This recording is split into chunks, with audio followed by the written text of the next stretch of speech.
प्यारे बच्चों, आज हम पढ़ेंगे बेसिक्स ऑफ इंग्लिश लैंग्वेज। मतलब कि जो इंग्लिश लैंग्वेज है आपकी, उसकी डेवलपमेंट कैसे हुई, उसका विकास कैसे हुआ। तो किसी भी भाषा का जो विकास का क्रम होता है उसमें सबसे मुख्य भूमिका होती है लेटर की। लेटर का मतलब हो गया आपका, हिंदी में बात करें तो अक्षर। लेटर क्या है? लेटर फंडामेंटल यूनिट होता है किसी भी भाषा का, मतलब fundamental unit of any language.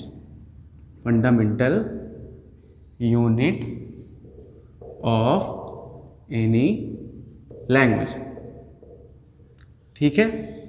तो प्यारे बच्चों, जो अक्षर है, जो आपका लेटर है, वो क्या है? फंडामेंटल है किसी भी लैंग्वेज का। इसका मतलब क्या है कि सबसे पहले अगर भाषा का विकास हुआ है तो सबसे पहले जिस चीज़ का विकास होगा वो किसका विकास होगा? अक्षर का विकास होगा। मतलब किसी भाषा की जो सबसे मूलभूत इकाई है वो आपका क्या है? वो आपका लेटर है, वो आपका अक्षर है, ठीक है। तो जो अंग्रेजी भाषा है उसमें आपके 26 अक्षर होते हैं। कितने अक्षर होते हैं? 26, ठीक है। ये शायद आप सबको पता है। ए से लेकर के जेड तक आपके ये अक्षर होते हैं, ठीक है। जैसे हिंदी में बोलते हो आप वर्णमाला ना, वर्णमाला में क्या आता है आपका? का से लेकर के ज्ञा तक और आ से लेकर के आहा तक, ठीक है। इसे क्या बोलते हो बच्चों? वर्णमाला बोलते हो। उसी तरह जो आपकी अंग्रेजी भाषा है उसमें आप ए से लेकर के जेड तक को बोलते हो अल्फ़ाबेट। क्या बोलते हो? अल्फ़ाबेट, ठीक है। इसे क्या बोलते हो? अल्फ़ाबेट। तो अल्फ़ाबेट क्या है? अल्फ़ाबेट है आपका जो भी आपका लेटर है उसको कंसिस्ट करके जो भी आप बनता है वो क्या बनता है? आपका अल्फ़ाबेट बनता है। उसके बाद बात करते हैं आपका जो है नेक्स्ट वर्ड के बारे में, ठीक है। किसके बारे में बात करेंगे हम? वर्ड के बारे में। तो वर्ड क्या होता है, ठीक है। अगर हम किसी भी दो लेटर को जोड़ दें, क्या करें? अगर हम किसी भी दो लेटर को जोड़ दें और उसका कोई मीनिंगफुल सेंस निकल जाए, क्या निकल जाए? मीनिंगफुल सेंस निकल जाए, ठीक है। अगर उसका मीनिंगफुल सेंस निकल जाएगा तब उसको क्या बोलेंगे? वर्ड बोलेंगे, ठीक है। जैसे आपके कोई दो अक्षर टी और ओ, टू, ठीक है। इसका मतलब आपका निकल जाएगा। जैसे जी और ओ, गो, इसका मतलब हो गया जाना, इसका भी आपका मीनिंग निकल जाएगी। इसमें ध्यान देने वाली बात यह है कि किसी भी वर्ड को बनाने के लिए, किसी भी शब्द को, किसी भी वर्ड को बनाने के लिए आपके पास कम से कम एक वॉवेल और एक कॉन्सोनेंट होना बहुत ज़रूरी है। अब बात आ जाती है कि वॉवेल क्या है और कॉन्सोनेंट क्या है, ठीक है। तो आपका जो आपका लेटर है, ठीक है, लेटर क्या है? ए से लेकर के जेड तक है। तो इसमें कुछ वॉवेल होते हैं, कुछ कॉन्सोनेंट होते हैं। जैसे कि हिंदी भाषा में कुछ आपके स्वर होते हैं, कुछ आपके जो है व्यंजन होते हैं, ठीक है। उसी तरह जो आपकी इंग्लिश लैंग्वेज है उसमें आपके जो वॉवेल होते हैं वो होते हैं 5। कितने होते हैं? 5 होते हैं। वो होते हैं आपके ए, ई, आई, ओ और यू। और आपके जो कॉन्सोनेंट होते हैं वो बाकी सारे, ठीक है। कॉन्सोनेंट क्या होते हैं? बाकी सारे जो भी बचते हैं, जैसे बी, सी, डी, एफ, जी से लेकर के आपका जेड तक, ठीक है। तो ये आपके हो गए वॉवेल, ये हो गए आपके कॉन्सोनेंट। इसका मतलब वॉवेल की संख्या कितनी है? 5 और कॉन्सोनेंट की संख्या कितनी है आपकी? 21। तो 21 हो गए आपके कॉन्सोनेंट, वॉवेल कितने हो गए आपके? 5। तो यहाँ पर किसी भी वर्ड को बनाने के लिए, फॉर्म करने के लिए कम से कम एक वॉवेल या एक कॉन्सोनेंट का होना बहुत ज़रूरी है। अब बच्चे कहेंगे कि सर ऐसा भी मैंने वर्ड सुना है जिसमें सिर्फ और सिर्फ कॉन्सोनेंट होते हैं, तो उसमें आपका जो कॉन्सोनेंट यूज होगा उसमें कोई ना कोई वॉवेल की आपकी साउंड रहेगी, प्रोनाउंसिएशन रहेगी। जैसे आप देखो एफ है ना, तो एफ की जो प्रोनाउंसिएशन होती है वो होती है ये एफ, ठीक है। तो इसमें ए आपका जुड़ा हुआ है और ए आपका क्या है? आपका यहाँ से स्वर है, वॉवेल है ना। तो इसमें स्वर कहीं ना कहीं जुड़ा होता है। इसका मतलब ये हो गया कि जो भी आपका शब्द बनेगा, जो भी आपका वर्ड बनेगा, उसमें कम से कम एक वॉवेल या एक कॉन्सोनेंट का होना बहुत ज़रूरी है। या फिर अगर कॉन्सोनेंट है तो कॉन्सोनेंट में भी क्या होगा, उसमें स्वर की ध्वनि आएगी, वॉवेल का आपका जो है प्रोनाउंसिएशन रहेगा ही रहेगा। ठीक है, तो बच्चों अब हम बात करेंगे वर्ड के बाद सेंटेंस का। किसकी बात करेंगे? सेंटेंस का। तो सेंटेंस क्या होता है? जैसे हिंदी में आपका वाक्य होता है वही आपका सेंटेंस है। तो सेंटेंस की जो मैं आपको डिफिनीशन बताना चाहूँगा वो ये है, structure of words which make sense. ठीक है, वर्ड का ऐसा स्ट्रक्चर जो कि सेंस बनाता हो। इसका मतलब क्या है? देखो, जो आपका सेंटेंस होगा, सेंटेंस क्या होगा? वर्ड्स का स्ट्रक्चर होगा। ये कैसे? जैसे उसमें कोई ना कोई आपका स्ट्रक्चर, कोई ना कोई आपकी संरचना होगी। जैसे नॉर्मल जो आपका सेंटेंस होता है, जो सामान्य आपका वाक्य होता है, उसका आपका स्ट्रक्चर होता है subject plus verb plus object. ठीक है, अब आपके दिमाग में आ रहा होगा सब्जेक्ट, वर्ब और ऑब्जेक्ट क्या है, इसके बारे में बात करेंगे, आगे बात करेंगे बच्चों। तो यहाँ पर सब्जेक्ट, वर्ब और ऑब्जेक्ट, ठीक है, ये एक स्ट्रक्चर बना रहा है, स्ट्रक्चर फॉलो कर रहा है। ठीक है, इसमें भी वर्ड आएगा, इसमें भी वर्ड आएगा, इसमें भी वर्ड आएगा। ठीक है, लेटर को जोड़कर वर्ड बनाया जाएगा और सब्जेक्ट, वर्ब और ऑब्जेक्ट की जगह पे वर्ड ही तो आएंगे। जैसे सिंपल सा देखो, ही गोज टू मार्केट। ठीक है, मान लो ये एक आपका सेंटेंस हो गया। तो इसमें आप ध्यान से देखो, सब्जेक्ट फिर उसके बाद वर्ब फिर उसके बाद ऑब्जेक्ट। तो यहाँ पर कोई ना कोई एक स्ट्रक्चर जरूर फॉलो होगा सेंटेंस में। ठीक है, चाहे जिस टाइप का सेंटेंस हो, चाहे जो सेंटेंस हो, उसमें एक स्ट्रक्चर आपका फॉलो अवश्य होता है।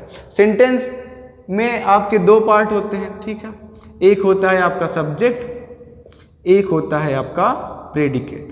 ठीक है, सब्जेक्ट क्या होता है? जो कार्य करता है।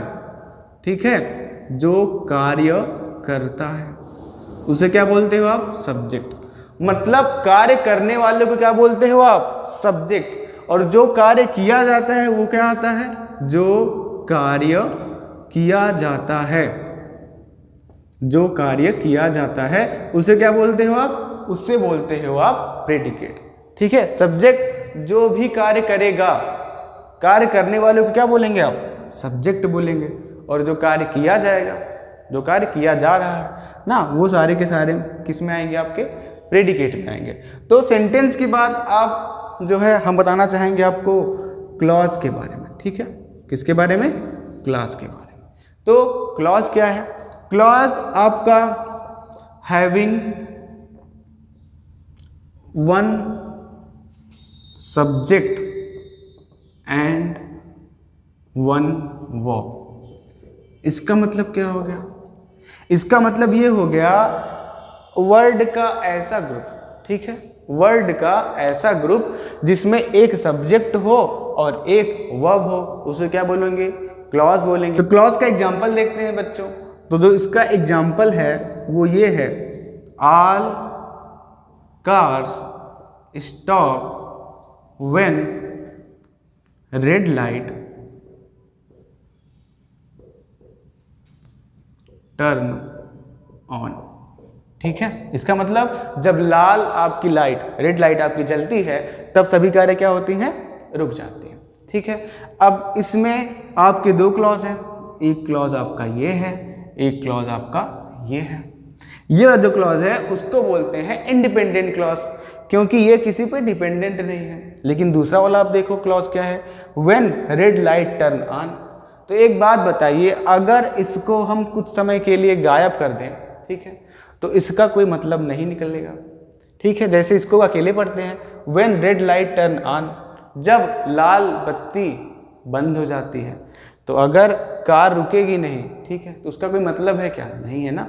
इसका मतलब ये है कि आपका ये जो होगा, ये है आपका डिपेंडेंट क्लॉज। क्या है ये? Dependent clause. ठीक है, और ये वाला जो है ये क्या है? आपका इंडिपेंडेंट क्लॉज।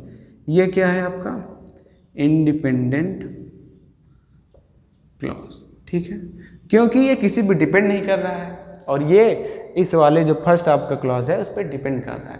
तो ये आपका डिपेंडेंट क्लॉज हो गया, ये क्या हो गया आपका इंडिपेंडेंट क्लॉज हो गया। लास्ट में हम आप आज को बताते हैं, लास्ट में एक टॉपिक और बच रहा है आज का, वो है फ्रेज, ठीक है। फ्रेज क्या होता है?